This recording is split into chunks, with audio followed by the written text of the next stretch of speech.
problems, the death, of course, sad death of a child, some of the reaction to that. But I'm going to focus particularly, and it won't surprise you to know this, on Brexit, how he handled the referendum, but perhaps even more interestingly, what he thinks should happen now. Let's listen to David Cameron talking about his negotiations with the European Union. The biggest mistake I made was I think I allowed expectations about what I could get in a renegotiation with Brussels. I let expectations get out of control. There were things that people were beginning to hope for, being able to just pick and choose European laws we could obey and all the rest of it, that were never going to be achieved. And I should have done better at explaining, leading and saying, look, there are things we can change that really will help us, not having to pay welfare to people as soon as they arrive, carving us out of ever closer union, so we're heading in a different destination to the other countries. But there are things we can't get. I should have done better at that. OK, well, there's David Cameron. And, of course, he did come back, if you remember, in December 2015 with very little. But really interestingly, Nick Ferrari talks to David Cameron and asks him, do we need a second referendum? Well, I hope not. I think the best thing is for Boris Johnson to go to Brussels, to get a deal, to come back, to take it through Parliament, and we leave on the basis of a deal. I personally would like that to be the closest partnership we can have with the EU, because we can't change our geography. I've always been a sort of soft Brexiteer. What does that mean? In those terms. But what I say in the book, soft Brexiteer, I've said subsequently, is that we are stuck. We've been stuck for 3 years, and if you think about it, if this deal doesn't go through, there are only 3 other options. You have to find another deal, or you have to have a general election to see if they can change the arithmetic, or you have to have a second referendum. And I don't think we should be now sort of ruling things out. Let's hope that Boris gets his deal. So you wouldn't rule out a second referendum? I don't think you can, because we can't go on being stuck. We've had a 3-year hiatus, and it's very painful for the country and difficult for business and difficult for people, and I feel it very intensely. We can't go on like this, so we've got to have either a deal, another deal, an election, or a referendum. And how would you campaign in a second referendum? Look, we haven't got one, so... But you campaign... You know my views. Yeah. I think we're better off fighting from the inside. And you couldn't invent this, could you? He's a soft Brexiteer who advocated Remain and would do so again in a second referendum, which he clearly wants. And this really does go very against the promises that he made. Let's just listen quickly to David Cameron when he made the original Bloomberg speech setting out what the terms of a referendum would be. The next Conservative manifesto in 2015 will ask for a mandate from the British people for a Conservative government to negotiate a new settlement with our European partners in the next Parliament. It will be a relationship with the single market at its heart. And when we have negotiated that new settlement, we will give the British people a referendum with a very simple in or out choice: to stay in the European Union on these new terms, or to come out altogether. Altogether. It will be an in-out referendum. It is time for the British people to have their say. Did you get that? Altogether. No. Not staying in the single market or the customs union or closely linked, all together. And indeed, when the government put out this document that went to every house in the land, laying out the devastation that would await the nation if we chose to vote to leave, it did also tell us that if we did decide to do that, our will would be implemented. I wonder, Theo Usherwood, LBC's political editor, if this book is about Cameron establishing a political legacy, seems to me that he's really contradicting himself in the most extraordinary way. Well, his political legacy is Brexit. He may not want it to be, but that's what it is. Interestingly, in that first excerpt you played from the interview with Nick Ferrari, he talked about expectations getting out of control. And you then went and played at the end that speech to Bloomberg, where he talked about a new relationship with the single market. Well, it's just worth remembering what David Cameron got in that renegotiation. He only got a 7-year emergency handbrake on EU citizens from nations joining the EU coming to the UK. And of course, Germany already had that when Poland acceded to the EU in 2005. And we chose not to. And we didn't have it. Yeah. And he billed it as this great big renegotiation. This is what he's referring to. With the European Union, with the single market, this new relationship that he'd put to a referendum. But as the two excerpts, you juxtapose them, shows that he didn't come anywhere close to getting it. No. That was the failure. And it's also worth remembering that when he came back from Brussels after that renegotiation, I went literally straight down to Boris Johnson's house in Islington at the time, and he came out and said he was going to back leave, although he didn't actually say he was going to back leave. He had to be forced into saying that later, but he came out for the Leave campaign. And you get a sense with, and I think this is something that has come across in the Cameron book, unlike other memoirs, of David Cameron's take on and his impact on where we find ourselves now, and his stance and the mess that we find ourselves in now and how it was caused. And interestingly, he also talked about Jeremy Corbyn. And Jeremy Corbyn has just come out and said he's going to be neutral in a second referendum. And he turned around, he said when he was campaigning to Remain, turned around, he didn't know where Jeremy Corbyn was. He'd gone missing in action. Because and of course that will go down very badly with many Labour members in the Labour Party conference. But for a man who said a Leave vote meant leaving altogether and that it would be honoured, to now be campaigning either for a deal based very much on a close relationship or a second referendum. And he also came out to Theresa May and said that she should go down the Norway option as well. That's another revelation. But that Theresa May ignored him and tried to strike a different deal with the European Union, which her deal wasn't possible when Boris Johnson has taken over. So the point you make is that David Cameron said it would be an in-out referendum, and it doesn't constitute what he's actually got back on his promise. It doesn't constitute an in-out referendum. It constitutes a softer Brexit, which is a Norway-like relationship, which doesn't constitute leaving the European Union as he promised to do in that leaflet that you held up. No. And you've heard the whole interview, and it'll be here on LBC at 8 o'clock, recorded with Nick Ferrari. On the overall picture of what people can... I mean, without giving away trade secrets, but on the overall picture of what comes out of this big interview with Nick Ferrari, do you think David Cameron comes across as being self-pitying? I'm not sure he comes across as being self-pitying. I think from having the Ferrari interview, I think is the best one. I would say that, wouldn't I? But no, I think it is the best one. But I think what's interesting about all of the interviews is that he talks about the failure in terms of his own leadership, his own renegotiation with Europe, and what the Remain campaign did or didn't do. And he refuses to acknowledge, and perhaps because he just simply doesn't acknowledge, there ever being a link between how the British people actually wanted something different and why they might have wanted something different in terms of Europe.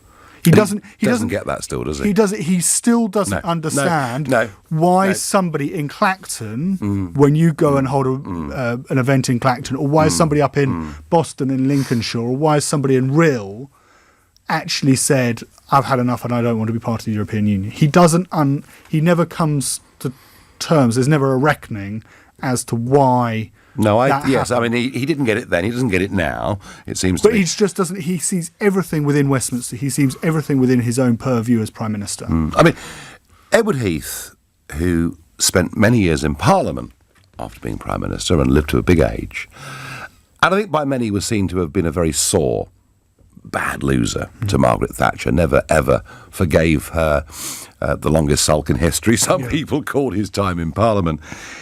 Is there not a danger for David Cameron that through this book and this interview with Nick and others, that his legacy will be that of being a bad loser? Knowing where David Cameron in that intervening, I mean, he's been relatively quiet compared to Tony Blair and Gordon Brown in that intervening period 3 years, since the referendum. Yeah. I think it's he may be seen as being a bad loser. I'm not sure history is going to be particularly kind to him. I think he'll be actually much kinder to Nick Clegg. But for David Cameron, I think once he's promoting the book, but when Ferrari started asking him about the future, about a second referendum, there was no expectation from his point of view that I think he's going to come back as a major political force. I think there's a recognition he's done. That it's over. It's done. He doesn't want a knighthood. He doesn't want any more controversy. He wants to go and do other things. I don't think we are going to see a return of David Cameron in the same way that Tony Blair has become a force for the Remain campaign and for disaffected Labour members, or Gordon Brown has become a force to make the union argument in 2020. John Major. There's a long list of them. But Cameron, I don't think, sees his future in that same light. No. He just didn't, when Ferrari asked him about it, he just didn't, and the second referendum was interesting when he said, you know my views. I never got the impression from that and from other interviews he was beating down a door he's not to come out and be a force in He's not coming back to the front line. I think that's probably right. And very quickly, Theo, as you know, I was in Strasbourg yesterday with Barnier, Juncker, had a chat with them both, listened to their speeches. One of my colleagues spent an hour with Michel Barnier afterwards. Very different tone, very conciliatory, nothing rude to say about Boris, not even rude about the referendum, just sort of slight regret, but clearly, when they say the backstop's not an article of faith, and I see Juncker's given an interview to Sky and this evening. And in that interview, I'll try and get the best bit for you when I go back up the stairs. But the key line in that is that he thinks the deal can be done by October 31st. Yeah. That what we're seeing is we're seeing a lot of noise from people like Xavier Bettel hopping up and down in front of that podium. But they don't really matter, do they? He admits he's not going to be there in the negotiation. No. You've got Nathalie Loiseau, of course, the French MEP, saying, we don't know what the British want. Just forget all shut that out. Yeah, it's noise. The key negotiations, the key talks are taking place. A deal is coming. A deal will come back to Parliament. Whether it passes is a separate issue. Theo, thank you. So, David Cameron, the man that told us we'd have a referendum whether we stayed part of a close relationship with the single market or leave altogether, now says, well, either we have a deal or we have to have a second referendum.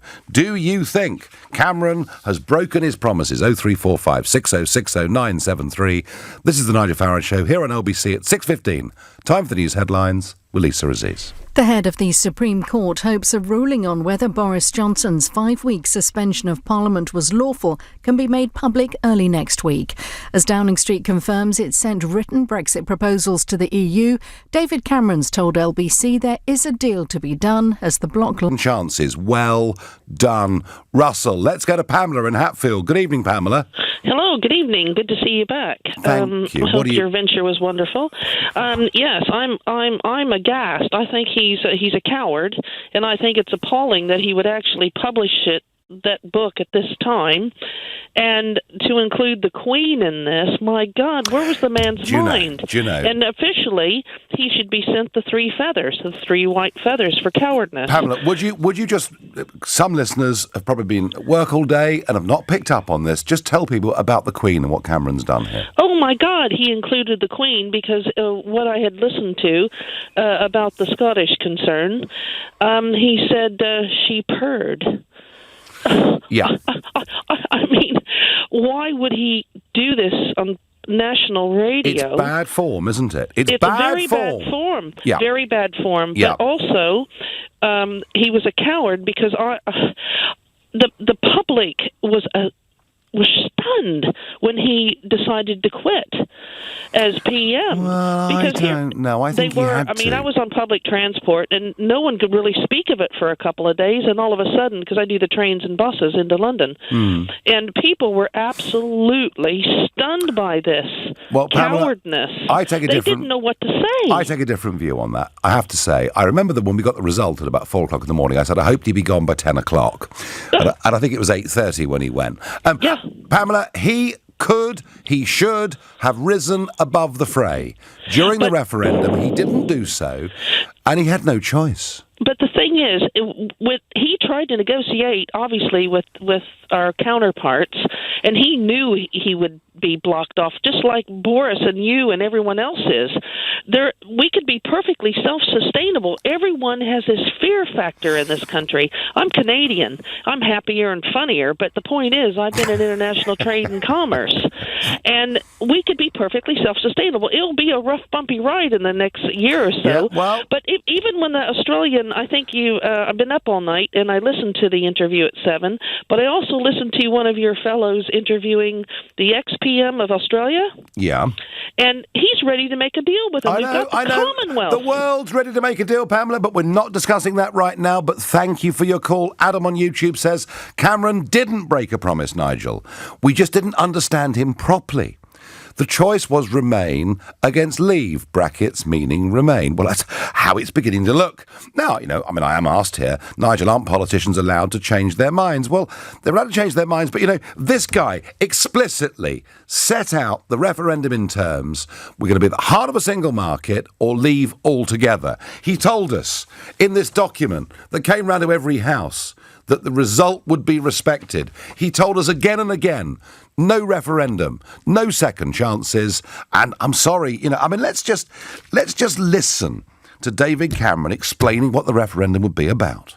If this deal doesn't go through, there are only three other options. You have to find another deal, or you have to have a general election to see if they can change the arithmetic, or you have to have a second referendum. And I don't think we should be now sort of ruling things out. So you wouldn't rule out a second referendum? I don't think you can, because we can't go on being stuck. We've had a 3-year hiatus.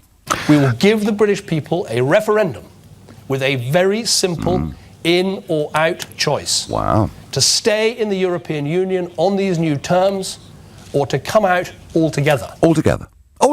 To come out altogether. So he has changed his mind, and I don't think this is going to help him in the eyes of history. I am unsympathetic in every way on the politics, not on some of the personal things that happened to him, or I thought the appalling leader that was written in a national newspaper last week that said, that Cameron, because he's from privilege, didn't really understand, what grief was. And whether you're rich or poor, you lose a 6-year-old child, it makes no difference, it seems to me.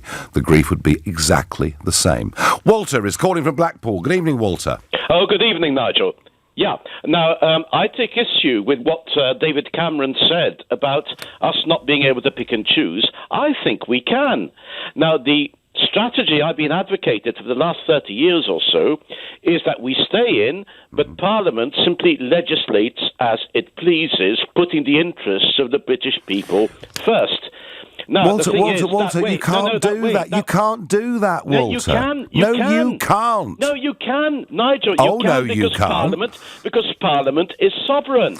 Walter, the 1972 European Communities Act. You don't really understand the principles of parliamentary democracy, Nigel. Walter, you don't understand the 1972 European Communities Act. I'm a lecturer. I've been a lecturer in EU law for the last 30 years, so I do understand it. Right. Now, so what happens when the European Court of Justice fine you 50 million, then 100 million, then 500 million? Look. Can I speak? Yeah. Well, if you can clear the confusion, I'd be delighted. Yes. Okay, I can. Right. If Parliament legislates to take back our fishing grounds, to ignore the common agricultural policy, to enact our own trade deals, what can the European Union do about it? It can, of course, take us to the European Court of Justice under Article 258 of the Treaty on the Functioning of the European Union. But that's all it can do. It can fine us. But what if we ignore the fine? They have no executive powers. Walter, this is illogical. Walter, this is illogical. This is illogical. They can't throw us out, Nigel. Why do you want Article 7 under Walter, Article 7 why do you want to be in a club? Why would anybody pay the membership fee to a club and then try and break all of its rules and upset everybody? What's the point of that? Well, the point is that if they try to do a Hungary of us and invoke Article 7, we simply say we're no longer paying our contribution. Oh dear. Why? I tell you what, I think it's more sensible. Rather than having a constant battle with them, a war that goes on year after year after year after year, why not just leave and make our own laws? Because it leaves them with the mess of sorting out the relationship, yeah? At the present moment, because we decided to leave, we are left with the mess. We are left with all the problems of sorting out our relationship.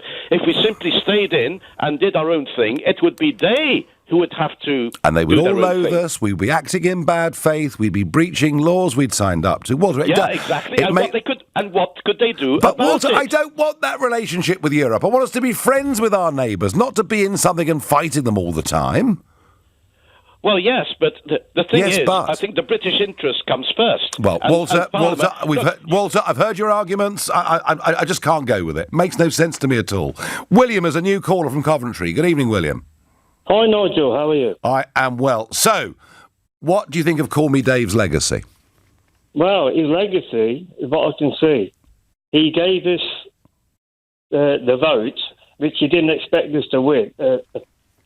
him to lose. Yes. Which obviously they did by a landslide. So he's come back after 3 years, and what I couldn't understand about today with the Queen, what he said, the SNP must be clapping their hands and saying Scottish independence is on the way. Because the Scottish voters must look at that and think they had us over, you know, with the Queen and all this, and then... Well, I don't know that the Scots are particularly Republican, are they? In fact, one of the proposals that Salmond had for a separate Scotland was that the Queen would still remain head of state. Yeah. So I wouldn't buy that. I wouldn't buy that, William, particularly, but I... So what do you think of his coming out, even talking about his conversation with the Queen? Dreadful. Which is a no-no for any politician. I think the whole thing is shocking, William. I think he's wrong to have done that, and I think he's absolutely gone back on all of his promises and looks like a hypocrite. That's what I think, William. Yeah, but don't you think Scottish independence will raise its head up again? Because they will make hay out of this, the SNP. Well, I'm not sure. I'm not sure they will. I'm sure there are Republicans within the SNP, but I don't think that republicanism is rabid in Scotland. I may be wrong on that, but I don't think it is. And if I'm wrong, please text to 84850 and tell me that I am wrong. William, thank you for your call. John quite rightly says to me, Cameron probably didn't think the referendum would pass. No, he did not. Cameron did a runner, says Delin, and left the UK in a void. Thanks, Dave. Jen says on YouTube, David Cameron has memory loss. He already gave us the vote to stay in or leave all together. Well, all together now, you're listening to the Nigel Farage Show here on LBC, and it is 6:30 in time for the news with Lisa Aziz. Inside the Supreme Court and speak to LBC senior reporter Matthew Thompson. Matthew, good evening. Good evening, Nigel. That's it, I'm afraid. The fun is all over, or at least until the beginning of next week, and it's now all in the hands of those 11 Supreme Court judges. I think we should probably start with the most box office billing of the day. I mentioned it yesterday as I was signing off, and it was Sir John Major giving evidence via his advocate, Lord Edward Garnier, a former Conservative Prime Minister speaking out against the current Conservative Prime Minister, Nigel. And I think the most extraordinary moment of it was a short testimony, only about half an hour, but the most extraordinary moment was when Lord Garnier, who was acting on behalf of John Major, he appeared to accuse Boris Johnson, or at least the Boris Johnson government, of lying. Now, we've discussed together, Nigel, the issue of this missing witness statement, the fact that the government didn't provide one to the Scottish courts to explain why it prorogued Parliament. What they gave instead was a series of cabinet-level, but series of documents which they say set out the government's reason. Now, let's just listen to Lord Garnier's assessment of those documents. This isn't a case where statements made other than through the formal court process can be taken to be the whole truth and nothing but the truth and at their face value. Now that's legalese, Nigel, but it's pretty much as close as you get in a Supreme Court of law to being accused of lying. Now, turning to the end of the day, where things got really quite interesting, I think, we had... to end the day, the same two people who'd started the whole proceedings this week was Lord Keane, acting for the government, and Lord Panic, acting for Gina Miller. And the most interesting part of their discussion was the idea of remedy. Now, remedy is just the legal term for essentially what the court does next, and particularly what the court does if they judge the suspension of Parliament to have been unlawful. So, first Lord Keane, acting for the government, said that what should happen if it's judged unlawful is that the court should basically make a declaration to that effect, saying that this was unlawful, and then they should just leave it there. There is room, of course, for the court to make a declarator or declaration if it comes to the conclusion, contrary to our submissions, that the advice given to the sovereign was unlawful. But that, I venture, is all that would actually be required in the context of this case. A declaration that the advice was unlawful. And it would then be essentially for Parliament and the executive in particular, to decide how to respond to that. So just to break that down for a moment, Nigel, what he's essentially saying there is that if prorogation was judged unlawful by the Supreme Court, then Parliament should stay prorogued and they should leave it there. They should call it for what it is and then let the executive decide. Now, you will be shocked to hear, Nigel, that Lord Panic, acting for Gina Miller, strongly, didn't think that was the way to proceed. And he rather argued that the court could go further and actually order Parliament to be restored. We would argue that the court is able to give further relief However, we would expect, in the light of a declaration, that the Prime Minister will ensure that Parliament resumes as soon as possible next week. Now, wouldn't that, course, Matthew, Nigel. this would be quite entertaining if it did happen in one way. I mean, I'm not for the courts getting too involved in this, but if they were to order that, then what would happen to the Labour Party conference if Parliament was Smack sitting? bang in the middle of Labour Party conference. Be ridiculous, have a wouldn't thought, it? Nigel, for the poor Labour Party press officers at this moment who will be scrambling and me. secretly perhaps praying that a bomb of some description, a metaphorical bomb, is not laid under their fantastically laid and best planned conference plans. But look, it may not come to that, Nigel, because of course the judges may find in the government's favour. Let's not discount that possibility. Yes. But what I would say is simply this in ending, that several prominent legal commentators who know much more about this stuff than I would ever claim to have said that the fact that the judges spent so long this afternoon questioning both the advocates on what would happen and what the court should do if it declared prorogation unlawful, that's possibly an indication that they're at least treating the prospect very seriously. But we'll have to find out next week. I took that view too. Matthew, thank you very much indeed. Back to David Cameron and some support coming in. Terry in Portsmouth says, I know you're going to disagree, Nigel, but I think, apart from Thatcher, Cameron was the best post-war PM we've had. Okay, well, there's a view. We have got a caller from Los Angeles. Paul, how are you? I'm very well. You're going to come out very well from this. So I'm sticking up for David Cameron. All right, go on then. Look, you called it right, okay? You called the British public right, which is obviously been your fantastic stock in trade for so long.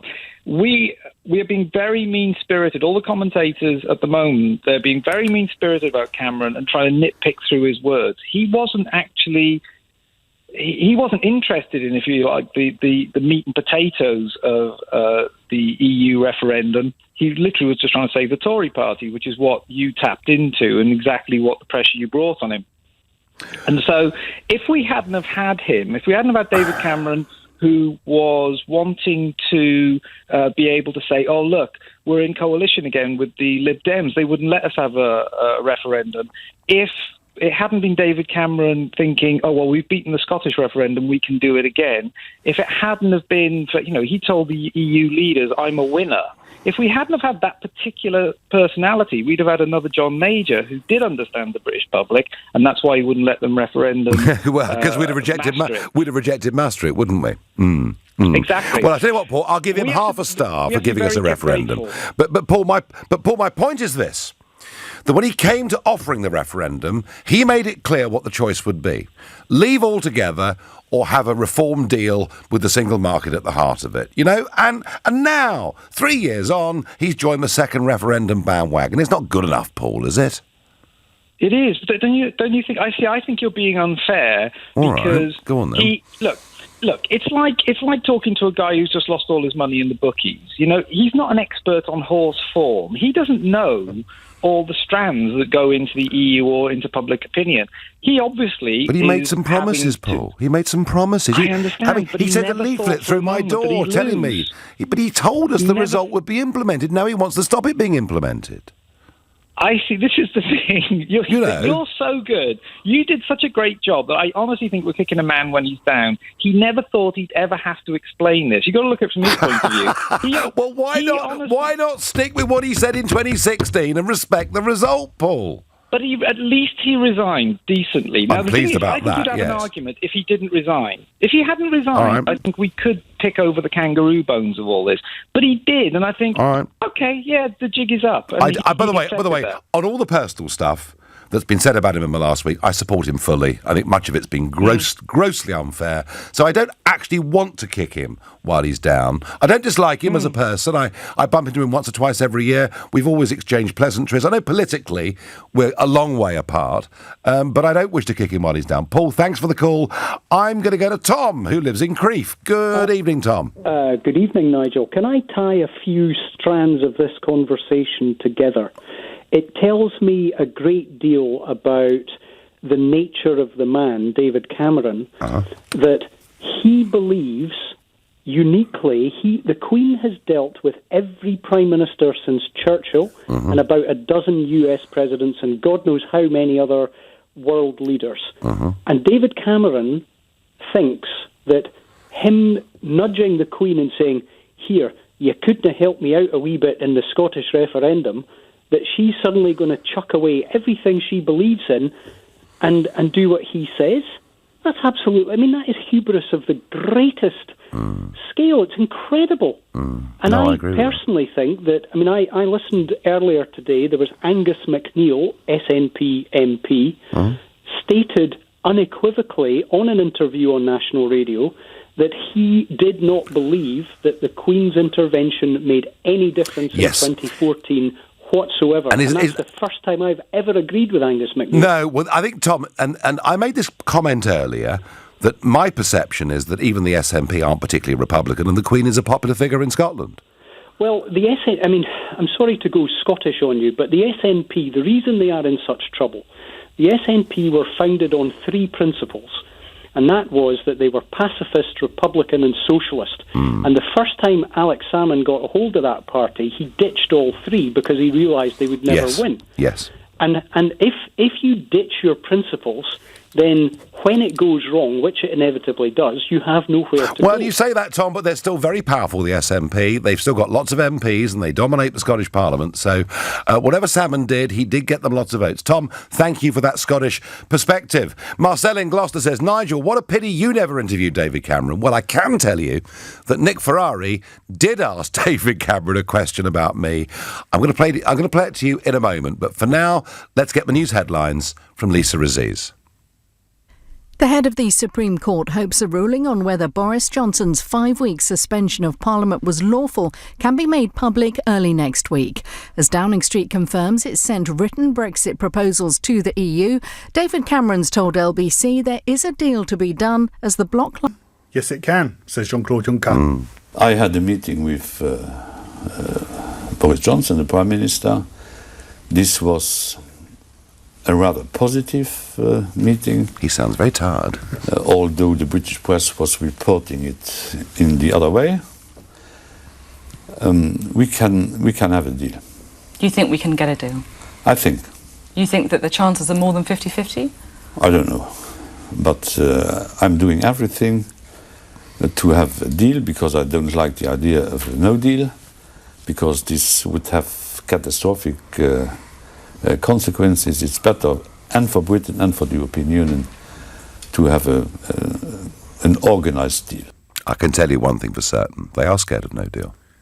It appears that it is becoming a much more realistic possibility in the European Union. Now, of course, events in the Supreme Court next week, and should there be further events in the Supreme Court, should Boris Johnson try to prorogue Parliament again in order to avoid being prevented from or having to implement legislation to extend Article 50, that might change European minds and give them a bit more confidence. But at the moment, it does appear from listening to that Jean-Claude Juncker, the outgoing president of the European Commission, recognises that no deal is a possibility. The backstop now. It has been a central plank of the withdrawal agreement with Theresa May. The European Commission has said they are not for turning, they are not for budging. Jean-Claude Juncker striking a slightly more emollient tone now. As far as the so-called alternative arrangements are concerned, allowing us and Britain to achieve the main objectives of the backstop. I don't have an erotic relation to the backstop. But if the results are there, I don't care about the instrument. So the backstop could go if the objectives are met? If the objectives are met, all of them, then we don't need the backstop. That opens the door it does. to a renegotiation It does. now. And it gives Boris Johnson the ability to strike a new deal with the European Union before October the 17th, 18th. That's then signed off. They bring it back to Parliament and it's then ratified by MPs. That remains to be seen. That does remain to be seen. That remains to be seen. But there are a lot of Labour MPs, both Remain and Leave MPs, but in predominantly Leave constituencies, Nigel, who are very worried that they could lose their seats or in a general election, or face a no-deal Brexit. And they are desperate now for a deal. One of them is Stephen Kinnock, of course, son of the former Labour leader, desperate to sign off a deal. And if Mark Spencer, the Chief Whip, can whittle down the ERG to 10, 15, then Boris Johnson has the ability potentially to squeak it Well, through. there'll certainly be a deal. Of that I was certain yesterday. Whether it gets through, we'll debate again and again and again. Theo, thank you. And definitely we picked the right mood yesterday talking about Juncker and Barnier. OK, so I promised you this. Nick Ferrari asked David Cameron about me. We mentioned Nigel Farage earlier. You write in the book, I know the type very well, a Conservative who thought Enoch was right about Europe and immigration and who admired Margaret Thatcher. Oh, how awful. Is that how you dismiss Nigel Farage then? No, I don't dismiss him at all. He's been extremely hard. I also say he's quite a charismatic politician. But Enoch was right. He's racist, is he? No, I think... well, it's sort of as I put it. That's the sort of thing I can imagine him saying. You know, Margaret was marvellous about everything. A Conservative that like Margaret Thatcher, how terrible. You know, there's that sort of attitude. That's what I always feel with Nigel Farage. You do get very passionate arguments about the EU and the rest of it, and then suddenly we're on to immigrants coming here with HIV, and it's some pretty pointless. Is he racist? I'm not saying that. I'm just saying. We all have to think very carefully about the things we say. I've screwed up in that regard many times. Yeah, well, Cameron, it's a fair cop. I was a member of the Conservative Party in Mrs. Thatcher's times. I did think immigration controls were sensible. I guess I was a mainstream Conservative until people like you came along. Makes me wonder, why was Cameron ever even in the Conservative Party? He clearly can't even say a nice thing about Margaret Thatcher. It's very, very odd. Nick in Croydon, what did you make of Cameron's interview? Hello, Nigel. Evening. Good evening. To you.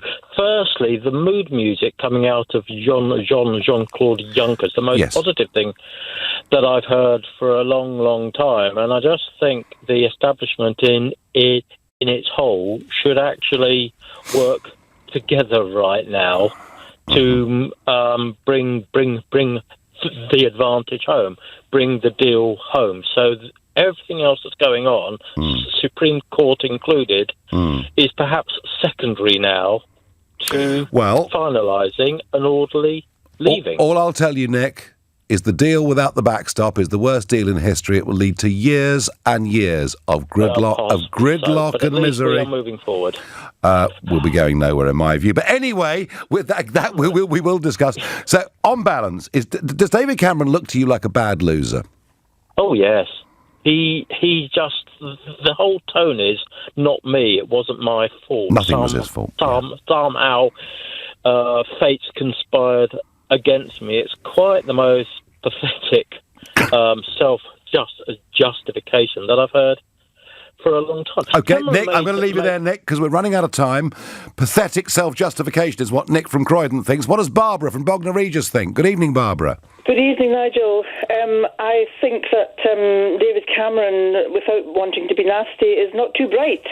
Oh, really? He got a first at Oxford, Barbara. He must be very bright. Well, you know what happens, what they say about sometimes you can get to public school, get to Oxbridge, etc., but really not be too bright. Is that what anyway, they say? That's another story. I just feel that he doesn't read people, he doesn't understand people, he doesn't know what's going on in the country with ordinary people. He's making a fool of himself. Well, he's got a book to sell, Barbara. I suppose he might do well and sell a few copies. You never know. Will you go and buy a copy, Barbara? Can I? Well, no. Right. Can I just say something, Nigel? Go on. My husband's black, is an immigrant, we've been married a long, long time, and I can say that I know that you would come to my house and you would be comfortable here, but I don't think David Cameron would feel comfortable here. Interesting. Barbara, thank you for that comment. Thank you. I'm going to take one more call tonight, and it's Scott, who's a new caller from Newcastle. Hi, Nigel. Good to speak to you. Good to speak to you. So what do you make of it? I think well, first of all, I think the book is terrible timing. I know it goes on about other things other than the referendum, but it's just thrown another log onto the fire. Yes. I think originally when he called a referendum, he should have been sort of willing to step in with both feet, regardless of the result. And I think that the majority of MPs that weren't willing to do that, and we're really up against it at the minute. I think, to be honest, two of the three options that he's put on the table aren't even Europe. No. I mean, for the man who said we'd be leaving altogether, he doesn't even put a clean break, no deal on the table, does he? it's shocking, to be honest. And this isn't how things should work. But it's been a long time, so 3 years down the line, we're still not that much further forward. And it's a crying shame, to be honest, because life doesn't work. It shouldn't work this way. I'm just so frustrated at the minute. Oh, Scott, don't worry, matey, so am I. So am I. Tell me something, Scott. Is there anything within you that feels just a little bit of sympathy for David Cameron? No. Obviously regarding... on a personal level, yeah. No, I meant politically, not personally. Absolutely. Yeah. Certainly personally, I think some of the things that were written about him in the last week were dreadful. But on a political level, I'm like you. I feel no sympathy. Scott, I thank you. I never do this. I never, ever do this. But I've got to say happy birthday to my mother today. I really have. Now, I will be back with you on Sunday morning at 10 o'clock. Goodness knows what will have happened between now and then. At 10 tonight, it's Tom Swarbrick, but up next, it's Ian Dale. I saw a picture of your mother the other day. She's very glamorous. She is, I know. Can I wish her a happy birthday too? Ian, I'm going to see her later. I'll pass it on, absolutely. And what's this about? You're a fan of Margaret Thatcher. I thought David Cameron was a fan of Margaret Thatcher. Oh, no, I've been condemned for liking Margaret Thatcher and for thinking that Powell might have been right on one or two things. And honestly, it's almost as if the Social Democrats had taken over the Conservative Party in Cameron's era. I mean, you were a Conservative member.